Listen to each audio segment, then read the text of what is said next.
If you would like to limit the content on your Readz to a particular group of users, then the restricted access feature of Readz can help you. Let's have a look at how this works. A lot of times, restricted access of pages can be very tedious and cumbersome to the user. They have to register, create a password, remember that password, and so on. At Readz, we wanted to make it as easy as possible for the users. Therefore, we use a protection that does not require manual logins, but instead immediately recognizes the user and device, and then lets them see the content based on their permissions. On Readz, when a user goes to your Readz restricted access page, the system will then search for that user's unique ID. When the system confirms that their ID has access, they will then be shown the content. If their ID is not found, then they will be denied access to the page.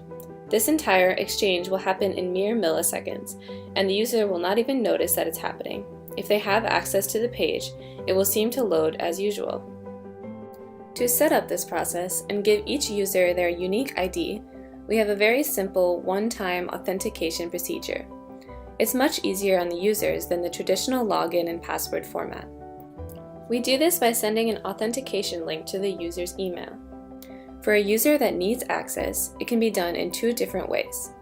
You, as the site manager, can send an invitation email with the link, or the user can request the link on a landing page by filling out his or her email address, as we see here. Then, the Readz system will send them their own authentication link to their email. After the user has gone through this process, the system will recognize them immediately when they go to the page. It's important to know that this authentication of the user happens on two separate levels, email and device. The system authenticates the browser and the device combination used. For example, Chrome and the user's specific MacBook. After clicking on the initial link, the user will be able to access this content automatically whenever using the same browser-computer combination. However, if the user tries to access the same content with the same email on a different device, they'll need to check their email again and click the link to be authenticated.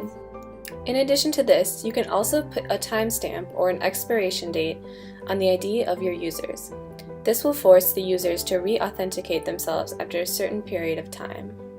Now that we've seen how restricted access works and got an idea of the experience of the users, see our next video on how to set up and manage restricted access for your Readz page.